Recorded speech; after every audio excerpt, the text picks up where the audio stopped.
Alors effectivement, ce qui est fort intéressant sur ces 2 jours d'Ecritech, on l'a vu, ce souhait et ce souci de pouvoir accéder à des ressources pédagogiques et de pouvoir produire avec ses élèves on a témoigné de cela pendant ces 2 jours. Or, ce qui nous paraît intéressant aujourd'hui au niveau du ministère, c'est qu'il ne suffit pas que des ressources existent et que des services existent pour que tout soit utilisé. Il faut bien mobiliser l'ensemble des acteurs pour arriver à un usage et des apprentissages avec ces ressources. Donc, c'est la raison pour laquelle le thème de cette année d'Ecritech sur les établissements et les écoles au cœur de cette mobilisation nous paraît particulièrement fédérateur. On a besoin aujourd'hui, effectivement, que les enseignants, les élèves, les chefs d'établissement,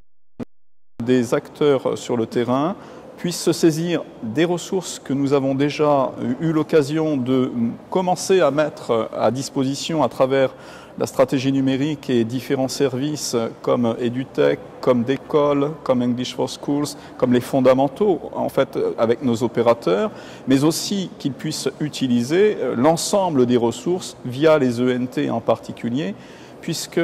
une partie de ces ressources,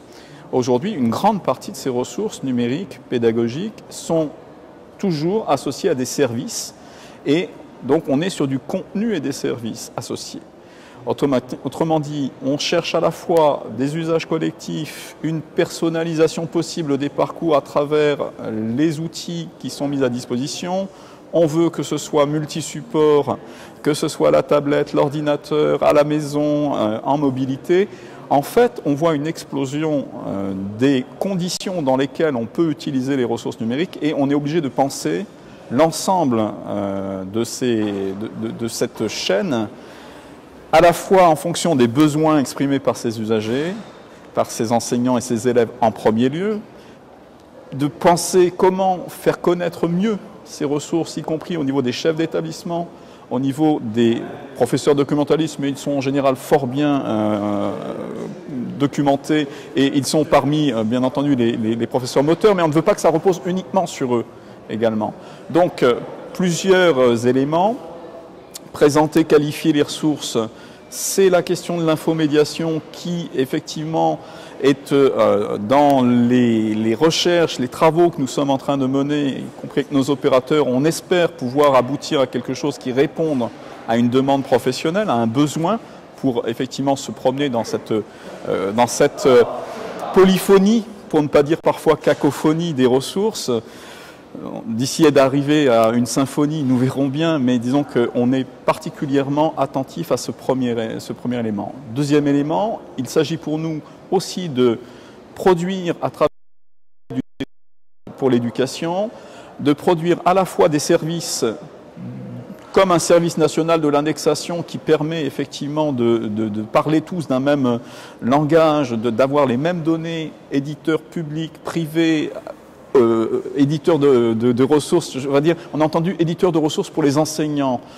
producteurs de ressources. Là aussi, petit élément important.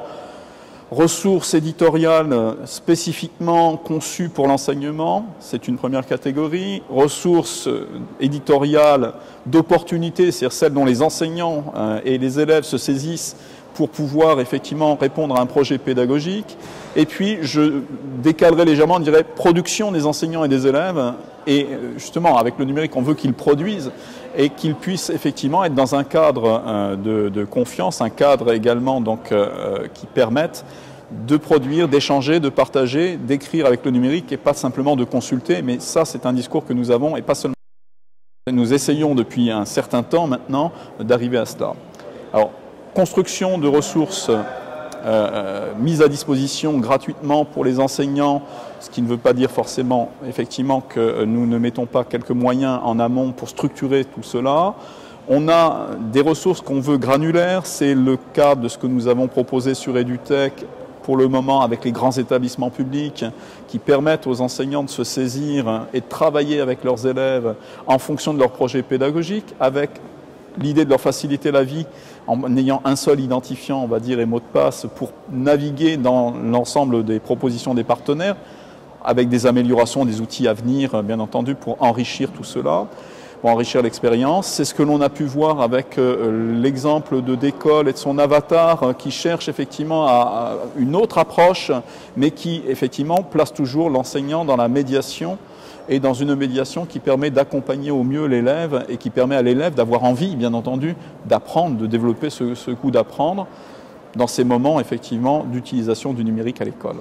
Voilà en gros les éléments qui nous semblent aujourd'hui importants et qui sont constitutifs de la direction du numérique pour l'éducation, dont le rôle, effectivement, sera de faciliter le jeu entre tous les acteurs, aussi bien au niveau national qu'au niveau des acteurs académiques, comme nous l'avons commencé avec nos délégués académiques pour le numérique au niveau des rectorats, nos points d'entrée importants, mais qui fédèrent l'ensemble avec les observatoires, les canopées, les collectivités territoriales. Voilà, c'est vraiment utiliser la dynamique pour qu'elle soit en cohérence avec la dynamique des enseignants qui, eux, se sont saisis de ce numérique pour travailler et enrichir leur pédagogie, enrichir les apprentissages des élèves, permettre aux élèves d'être les citoyens d'aujourd'hui et non pas seulement ceux de demain.